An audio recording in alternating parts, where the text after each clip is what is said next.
आडवीत पडितम उचलित टांगम ढकलित लिंगम आत्रम पुत्रम मत घबरम शुभस्य शीघ्रम सपाट भोकम दे ठोकम भज गोविंदम माऊली माझी बोलत नाही मला काय झालं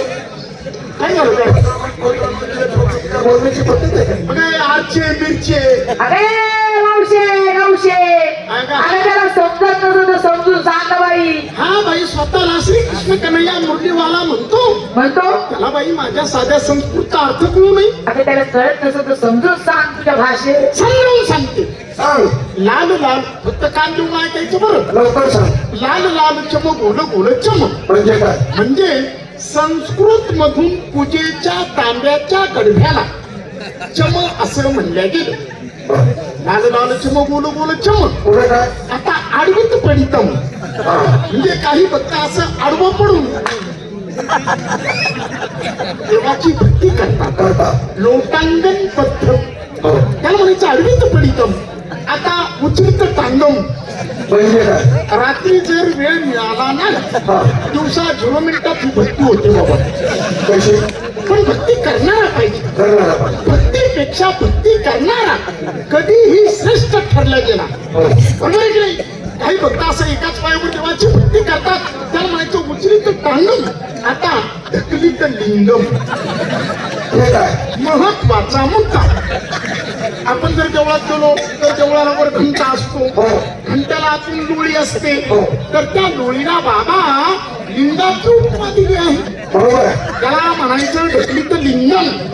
आता आत्रम पुत्रम मत घबरम शुभस्य शीघ्रम सपाट भोकम ते ठोकम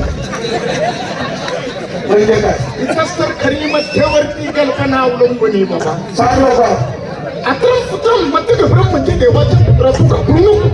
शुभस्य शीघ्रम म्हणजे लवकरात लवकर.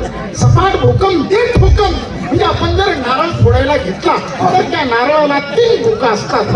3 भोका असून ते सपाट असतात.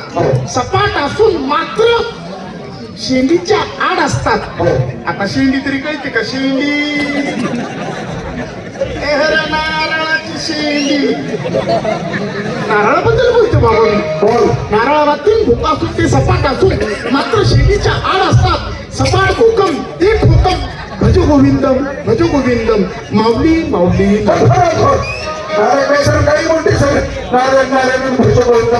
माझ्या नादानं 1,500 वारकरी पंढरीला येतात.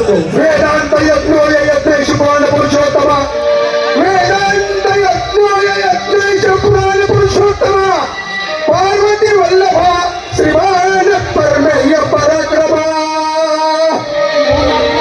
कुमारीदेव श्री ज्ञानदेव पंढरीनाथ महाराज की जय. आदिनाथ महाराज की जय. साईनाथ